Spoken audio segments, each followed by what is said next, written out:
Hey guys, so I am making this video to respond to a question that I totally missed. It is from someone who has been a subscriber on my channel for a very long time, and she's followed me through a lot of things. This is Maria Castillo. This comment was left on a video titled Surprising My Mom, Final Exams, New Glasses, which was a vlog that I posted. And her question was, hey, I was wondering what books can I buy so I can start studying for my phlebotomy class. I want to be one step ahead. Thanks. So honestly, I'm going to tell you the truth here. I did not use my book. When I did my phlebotomy training, they did provide us with a book. I barely used my book. We went through it in class, but we really didn't even use them past like day 2 of class.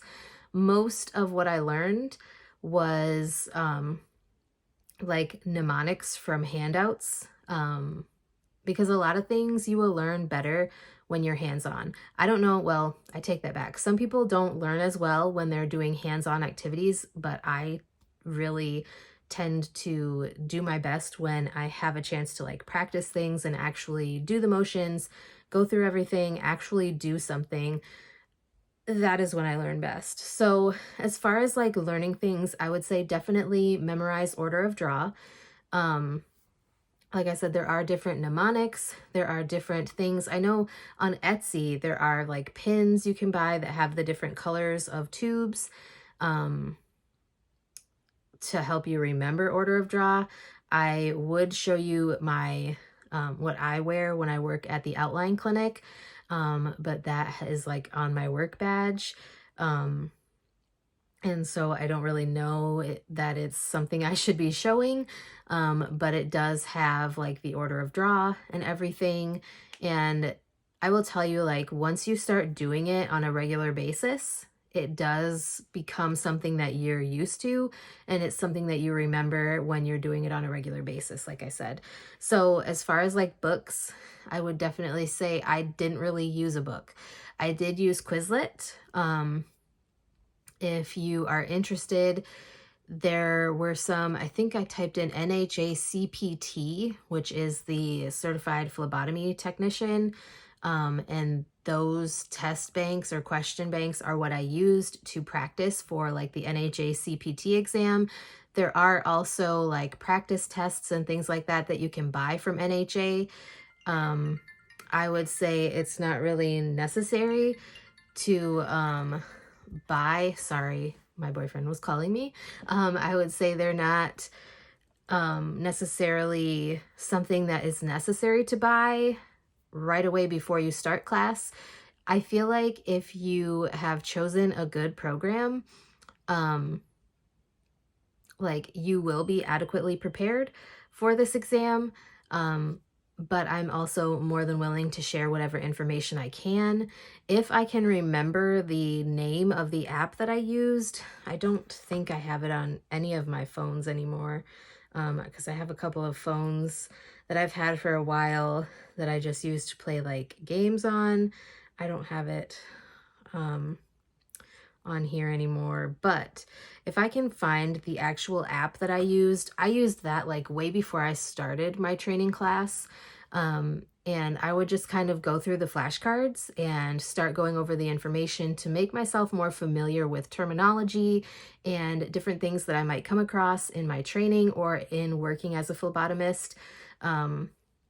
I will tell you that like even right after taking my program, I didn't feel comfortable like in my phlebotomy skills, but the more that I use them, like in work on a daily basis, the more that I use my skills, the more comfortable I become. I do still have times where I kind of like second guess my abilities to draw blood, especially when someone tells me that they are a hard stick and nobody can ever seem to get blood from them. Like I do for a second, I'm like, oh God, am I going to be able to draw blood from this person? But normally if I just continue to go through the motions as if I'm confident in my skills, I'm usually able to draw their blood with little to no issue. Sometimes there are people who like they're too dehydrated and you just can't, for whatever reason, you can't get enough blood to run their tests. I've had problems with people who are like definitely afraid of needles that can cause an issue. But as far as like preparing for your program, I would say look on Quizlet. Um, I will try to remember the name of the app. It was like a flashcard app similar to Quizlet, but it was specific to the CPT exam. And that definitely helped me a lot because I went into my class, I felt a little more familiar or prepared when I went into that class, just because I kind of knew things. Like the instructor would be talking about something and I'd be like, oh, okay, I went through that on my flashcard app. So like I said, when I remember, because I will find this app if it's still out there, if it's still out there, I will leave it in the description of this video because I think it's important to share with you guys what I used. Like I said, I did not use a book. I did have a book for my training class, but we barely opened them. And I think honestly, as far as like the phlebotomy side of things, like drawing blood, we didn't really open our books for that.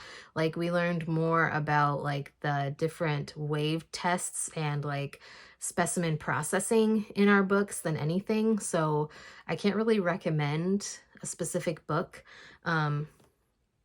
But like I said, I will find out that the name of that app, and I would definitely recommend Quizlet just to familiarize yourself with things. Look at the order of draw.